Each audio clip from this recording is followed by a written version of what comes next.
Chaitanya Kamat from CETA, who's going to talk about his research. Thank you. So hi everyone, my name is Chaitanya. I'm a first-year grad student at the University of Toronto, at CETA, and today I'm going to be discussing testing redshift distributions in gravitational wave sources, a new approach with V over Vmax. So generally, when we think of how can we find how binary black holes are distributed throughout space and times, generally the tool we like to use is hierarchical Bayesian inference, right? So you have some hyperparameters that you use, let's say for the masses, the spins, the redshift, and then you use your data in conjunction with those hyperparameters and a likelihood to find the posteriors for those parameters that you're finding. But a lot of the times, hierarchical Bayesian inference, especially when you're doing a lot of complex models, it can start being really challenging and take up a lot of computing power, right? So for someone who wants to do something simple or might be new to the field, or if you even want some sort of simplistic method to find the redshift distribution, you might be asking, is there an alternative method that we can use? And the answer is yes. So traditionally, V over Vmax statistics is like a cosmological test that's used for electromagnetic signals. And it's traditionally described as the volume within which an object is actually observed, divided by the maximum volume at which you could observe that object. So for example, if you detected an object a kilometer away, but your detector had a range of 2 kilometers, then your V over Vmax value would be like 1 cubed over 2 cubed, which is like 1 over 8, right? But the problem is that you can't really apply this sort of definition to gravitational waves because it's not the same as an electromagnetic signal, right? It's not like you have like this maximum minimum range because of like how light spreads out. So now you might be asking, can we convert this from a distance-based test to a population-based test and encode all the distances within this sort of new parameter? And so this is the way that we're actually going to proceed to do this sort of thing. So first thing we do, we assume a distribution of sources in our universe, rho of z, right? And you can plot it as a one-dimensional function, but like this is just what you see when you're looking around the universe. This is how all the sources are distributed. So next thing what we're going to do is we're going to assume that every single source in this like model universe has the same properties. So every single binary black hole that you see, which is represented by an X, they all have the same masses, the same spins, the same like inclinations, and so on. And what's interesting is that if you fix these parameters, so you fix the masses and spins, you can use an external emulator, a detection emulator, to find the probability of detecting the system as a function of the redshift, right? And these parameters that you fix, like the M1, M2, they're not random parameters. They're actual like masses and spins that we detected for a specific event that LIGO detected, like using its detectors. And so what's interesting is if you multiply this probability of detection by the rho of z that we were talking about in the last slide, then it gives you this sort of like true distribution of detected sources. So this is what you would actually see if your model universe was made up of like this single like system and everything in the universe was like that. And you just pointed and used your gravitational wave detector to try to look at all of these sources. And what's even more interesting is that the true redshift at which you detected this, so like where LIGO actually detected this, if you take the quantile of that value, you can take that to be the V over Vmax value for this system. And so like an analogy I like to use is like imagine your gravitational wave detector is like a fishing rod. So you're like randomly throwing out fishing rod and you want to like catch a trout, and that trout is like this like one random system with this like fixed set of masses and spins that LIGO actually detected. Where is that trout actually going to land in your fishing hook, right? This is basically like what that's saying. And so interestingly, if your assumptions about your lake, so like that, your lake being the universe, about how the sources are distributed is right, if you know everything about all the systems in the universe, and repeat this procedure for every single detected event that LIGO had, you should end up with a uniform distribution of V over Vmax values for all of your events. And so if you get this sort of cumulative distribution function that matches what you expect from a uniform distribution, that means your assumption about the redshift distribution was correct. So before we actually implement this methodology into our real data, we have to consider 3 things, right? One is that this probe has to actually be sensitive to assumptions about the redshift distribution. It can't just be like random, we say that it is, and then somehow it's like, we don't see any results from this. Second is that because we care a lot more about the redshifts, more than like, let's say the mass of those things, we want to make sure that even if we're making some sort of false assumption about another parameter, it's not going to really affect what we find out about the redshift distribution, right? And finally, none of this is actually useful unless it actually matches what we get from Bayesian methods, because that's what we're used to in like parameter estimations, right? Okay, so how are we actually going to do this, right? Well, we know that we have a set of posteriors, and this is where we can start assuming stuff. The first thing is our actual rho of z. And it's going to take the form of this like modified power law multiplied by this like differential co-moving volume. So you see that there's like an exponent k here as well. That's basically like encoding all of your assumptions about the distances, like how your systems are distributed with respect to the differential co-moving volume. Okay, so again, that's very common to use for gravitational wave, like redshift distributions. What we're also going to do now is we're going to assume something about the mass distribution, a modified power law, where the alpha parameter is showing you what you assume about the masses, right? How are the primary masses distributed throughout the universe? And if you actually worked with like real gravitational wave data, you'll know that this is a very simple model. Like this is not enough to describe what the double power law and peak model for like the primary masses feels like, right? But the reason why I'm using such a simple model is because I want to test out and make sure that my test is more sensitive to the redshift distribution than the mass distribution. And so I like to talk about these like internal versus external factors that are going to affect my results. And both of these are internally affecting the posterior draws that I do to each of my events, because making an assumption about rho of z and rho of m1 actually also reweights the posterior likelihood for each draw. So that's what I like to call an internal effect. But then we also notice that rho of z itself also has the external effect, because remember how we're multiplying it by the probability of detection. So it's actually changing the shape of that like final distribution that we're looking at, which means that this should definitely be affecting our final results more than any of our assumptions in the mass test.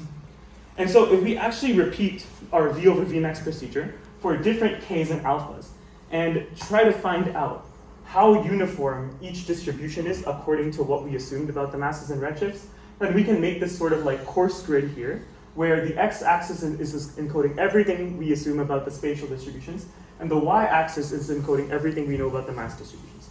So from this, we can see that the percentile, that's showing you like the ks statistic for that, and the number is like the p-value. So the color is also representing, with brighter colors being closer to the true uniform distribution that you really are looking for. Two important things to notice about this is that we see that our data seems to prefer slightly positive but not extreme values of k, which is good. That's like sort of what we expect from real gravitational wave data. That's what you see with hierarchical Bayesian inference.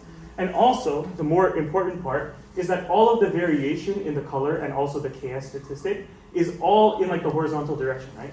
If you just like look up and down, it kind of looks like, if you just fix a column, it looks like random noise in each of the like columns here. And that's actually perfectly what we expected, right? We don't want our assumptions about alpha to be impacting what we can find out about k. So this is a really good sign. That means we satisfied the conditions that we were sort of testing for before. And we can actually also represent this visually. If we plot all the cumulative distribution functions, as you see on the left plot here, and we just vary the value of k, and like for each single value of alpha given in some sort of distribution, we see that the only thing that's impacting the shape of this cumulative distribution function is k itself. So as it changes, it's pushing this whole distribution basically up or down. But for those single fixed k values, the alpha values aren't impacting the shapes of these distributions. So this is kind of a visual representation of what I was talking about in the last slide. And if we look at this physically, if we're looking at some like really extreme edge cases, we can also make an analogy back to like the electromagnetic spectrum, right? Like what we were kind of discussing before with the traditional V over Vmax test. If we look at something like k equals -3, right? What that means is you're assuming that a lot of your formation happened closer to the present than it did in the past. So at lower redshifts and higher redshifts for negative k values, right? And so because of that, that means you're largely overestimating the number of high redshift events, which means a lot of the things that you detect with your gravitational wave detectors are going to be on the far boundaries of your like detection limits, right? Which is why the cumulative distribution function looks like this. There's a lot more high V over Vmax values than there are low ones, right? Now similarly, you have the inverse case, which is an extreme you assume that there were so many more gravitational wave events, binary black hole collisions that happened much, much farther in the past at higher redshifts. But what that's going to do is you're going to have a lack of V over Vmax values that are higher. So you're going to have less events that are on the boundary cases, which is why now your CDF is going to look like this. So a lot more low V over Vmax values that like change this distribution shape. And then finally, if you have something that's close to the true redshift distribution, you're going to have something close to the uniform as well. So ultimately, I've been talking about all of these like cool results and like how it's been working out as we expected. But none of this matters, as we know, if we don't actually match it with a hierarchical Bayesian model, because that's what we generally use for parameter estimations and for finding these hyperparameters. And so I just, on the side, what I did is I ran a sort of more complicated hierarchical Bayesian model where I'm using a double peak and power law mass model along with evolving spins to try to find what like this true redshift parameter is, right? So from this Bayesian model, we found that the value of k, I just called it lambda b here, it should be close to 3, right? In our sort of like samples, we had like, it said it was close to k equals 2, but that was a very coarse grid. So what we can do is actually like, run it more deeply, like we can like make the grids finer and then only do a one-dimensional run by fixing one of the values of alpha, because alpha isn't really having that much of a difference in what we discern about k. And we find exactly what we expect, right? Is that there's a higher ks statistic for a value of k near 3, and it's slowly dropping off as you go near k equals 2. And obviously, you have this sort of like random scatter here, and you're like, where is this coming from, right? And again, you need to remember, there's also the fact that we're reweighting the posterior. So this is like those internal effects that are adding noise to like the shape of this like ks distribution that we're seeing. Okay, so where does this leave us, right?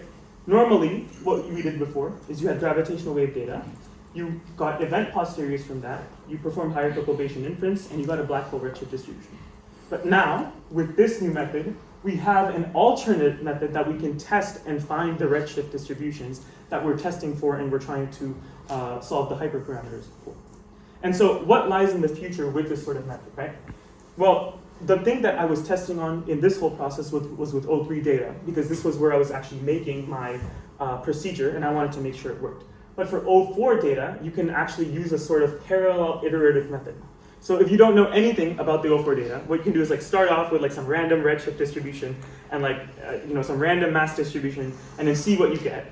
Once you kind of constrain the bounds on what you think it should be based on your V over Vmax run, then you can sort of run a more fine-tuned model with your Bayesian inference. So not only is it making a lot of your runs more simple, but it's also saving a lot of computing power because now you kind of know what bounds you should expect. Another interesting thing also is that I know I tested with masses and redshift, but the spin-redshift relation, especially in the O4 data, is more complicated and model dependent. So this is something that I'm working on now, which is hierarchical Bayesian inference. And so what I found, and I thought it would be interesting, is if I would add assumptions about the spin distribution to the V over Vmax run, so instead of having alpha and like k, I would have like some parameter for the spins and then like k, and see if that sort of changes that like relation that we found. Maybe instead of seeing like something horizontally, you could see like a diagonal relation. Maybe spin does sort of impact what you see with the V over Vmax runs. So thank you very much, and yeah.